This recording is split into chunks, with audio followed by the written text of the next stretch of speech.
ಎಲ್ಲರಿಗೂ ನಮಸ್ಕಾರ ಸ್ನೇಹಿತರೆ, ನಮ್ಮ ಚಾನಲ್ಗೆ ಸ್ವಾಗತ. ಇವತ್ತಿನ ಈ ವಿಡಿಯೋದಲ್ಲಿ 2026ರ ಜೂನ್ ತಿಂಗಳಲ್ಲಿ ಬರುವ ಗುರು ಪುಷ್ಯಾಮೃತ ಯೋಗ ಯಾವಾಗ, ಯಾವ ದಿನ ಬಂದಿದೆ, ಯಾವಾಗ ಪ್ರಾರಂಭವಾಗುತ್ತದೆ, ಯಾವಾಗ ಅಂತ್ಯವಾಗುತ್ತದೆ, ಪೂಜಾ ಶುಭ ಮುಹೂರ್ತಗಳು ಯಾವುವು, ಪೂಜಾ ವಿಧಾನವೇನು, ಈ ದಿನ ಹೇಗೆ ಪೂಜೆಯನ್ನು ಮಾಡಬೇಕು, ಯಾವ ನಿಯಮಗಳನ್ನು ಅನುಸರಿಸಲೇಬೇಕು, ಈ ಎಲ್ಲ ಮಾಹಿತಿಯ ಬಗ್ಗೆ ಸಂಪೂರ್ಣವಾಗಿ ಇವತ್ತಿನ ಈ ವಿಡಿಯೋ ಮೂಲಕ ತಿಳಿದುಕೊಳ್ಳೋಣ ಸ್ನೇಹಿತರೆ. ಜೂನ್ 18, 2026 ಗುರುವಾರ ಗುರು ಪುಷ್ಯಾಮೃತ ಯೋಗವಿದೆ.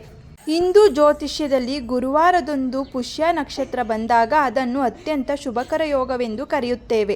2026 ಜೂನ್ 18ರಂದು ಗುರುವಾರದಂದು ಜ್ಯೋತಿಷ್ಯ ಶಾಸ್ತ್ರದಲ್ಲಿ ಅತ್ಯಂತ ಶುಭಕರವಾದ ಗುರು ಪುಷ್ಯಾಮೃತ ಯೋಗವು ಕೂಡಿ ಬಂದಿದೆ. ಈ ದಿನ ಗುರುವಾರ ಮತ್ತು ಪುಷ್ಯ ನಕ್ಷತ್ರದ ಅಪರೂಪದ ಸಂಯೋಗ ಉಂಟಾಗುವುದರಿಂದ ಇದನ್ನು ಸರ್ವಕಾರ್ಯ ಸಿದ್ಧಿ ಯೋಗವೆಂದು ಪರಿಗಣಿಸುತ್ತೇವೆ. ಸಂಪತ್ತು, ಯಶಸ್ಸು, ಪ್ರಗತಿ ಮತ್ತು ಶುಭ ಫಲಗಳನ್ನು ನೀಡುವ ಮಹಾಯೋಗ ಇದಾಗಿದೆ. ಗುರುಪುಷ್ಯ ಯೋಗದ ಸಮಯವೆಂದರೆ ಗುರುಪುಷ್ಯಾಮೃತ ಯೋಗವು ಜೂನ್ 17, 2026ರಂದು ಬುಧವಾರ ಮಧ್ಯಾಹ್ನ 1:38 ಪ್ರಾರಂಭವಾಗುತ್ತದೆ.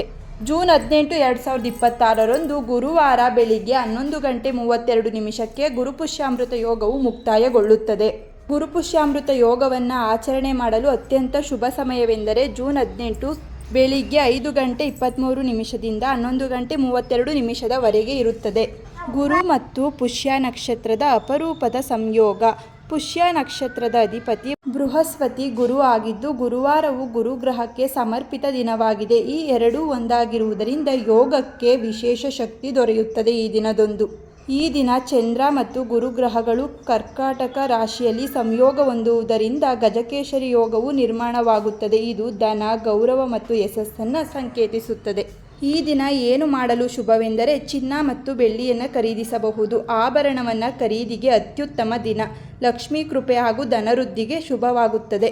ಹೊಸ ವ್ಯಾಪಾರವನ್ನು ಆರಂಭಿಸಲು ಉತ್ತಮ ಸಮಯ. ಹೂಡಿಕೆ ಮತ್ತು ಹಣಕಾಸು ಯೋಜನೆಗಳಿಗೆ ತುಂಬ ಅನುಕೂಲವಾಗುತ್ತದೆ. ಈ ಸಮಯವು ಮನೆ, ಜಮೀನು, ವಾಹನ ಖರೀದಿ, ಆಸ್ತಿ ನೋಂದಣಿ ಅಥವಾ ಬುಕ್ಕಿಂಗ್ ಮಾಡಲು ಶುಭ ದಿನವಾಗಿದೆ. ವಿದ್ಯಾಭ್ಯಾಸ ಆರಂಭ, ಅಕ್ಷರಾಭ್ಯಾಸ, ಹೊಸ ಕೋರ್ಸ್ ಅಥವಾ ಕೌಶಲ್ಯ ಕಲಿಕೆಗೆ ಉತ್ತಮ ಮುಹೂರ್ತವಾಗಿದೆ.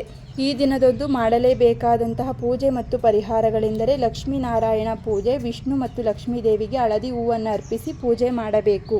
ಓಂ ಬೃಹಸ್ಪತೈ ನಮಃ ವಿಷ್ಣು ಸಹಸ್ರನಾಮ ಅಥವಾ ಶ್ರೀ ಮಹಾಲಕ್ಷ್ಮಿ ಸ್ತೋತ್ರವನ್ನು ಪಾರಾಯಣ ಮಾಡಿ. ಮೊದಲೇ ಹೇಳಿದ ಹಾಗೆ ಈ ದಿನದಂದು ದಾನ ಧರ್ಮಕ್ಕೆ ವಿಶೇಷವಾದ ಮಹತ್ವವಿದೆ. ಕಡಲೆಬೇಳೆ, ಹಳದಿ ಬಟ್ಟೆ, ಬಾಳೆಹಣ್ಣು, ಅರಿಶಿಣವನ್ನು ಈ ದಿನ ದಾನ ಮಾಡುವುದರಿಂದ ಗುರುಗ್ರಹಗಳ ಅನುಗ್ರಹ ಲಭಿಸುತ್ತದೆ.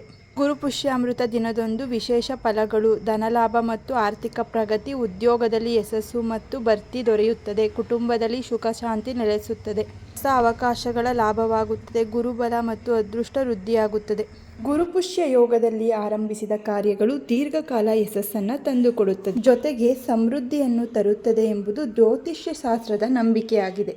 ಸ್ನೇಹಿತರೆ, ಇವತ್ತಿನ ಈ ವಿಡಿಯೋದಲ್ಲಿ 2026ರ ಜೂನ್ ತಿಂಗಳಲ್ಲಿ ಬರುವಂತಹ ಗುರುಪುಷ್ಯಾಮೃತ ಯೋಗ ಯಾವ ದಿನ ಬಂದಿದೆ, ಯಾವಾಗ ತಿಥಿ ಆರಂಭವಾಗುತ್ತದೆ, ಯಾವಾಗ ಅಂತ್ಯವಾಗುತ್ತದೆ, ಪೂಜಾ ಶುಭ ಮುಹೂರ್ತಗಳು ಯಾವುವು ಹಾಗೂ ಪೂಜಾ ವಿಧಾನ ಹೇಗೆ, ಈ ದಿನದಂದು ಯಾವ ನಿಯಮಗಳನ್ನು ಅನುಸರಿಸಲೇಬೇಕು, ಈ ಎಲ್ಲ ಮಾಹಿತಿಯ ಬಗ್ಗೆ ಸಂಪೂರ್ಣವಾಗಿ ಇವತ್ತಿನ ಈ ವಿಡಿಯೋ ಮೂಲಕ ತಿಳಿಸಿದ್ದೇವೆ. ಸ್ನೇಹಿತರೆ, ಇವತ್ತಿನ ಈ ಮಾಹಿತಿ ನಿಮಗೆ ಇಷ್ಟವಾಗಿದ್ದಲ್ಲಿ ಈ ವಿಡಿಯೋವನ್ನು ಲೈಕ್ ಮಾಡಿ, ಹಾಗೆ ನಿಮ್ಮ ಫ್ಯಾಮಿಲಿ ಮತ್ತು ಫ್ರೆಂಡ್ಗೆ ಶೇರ್ ಮಾಡಿ. ಇದೇ ರೀತಿಯ ಮತ್ತಷ್ಟು ಮಾಹಿತಿಗಾಗಿ ನಮ್ಮ ಚಾನಲನ್ನು ಸಬ್ಸ್ಕ್ರೈಬ್ ಮಾಡಿಕೊಳ್ಳಿ.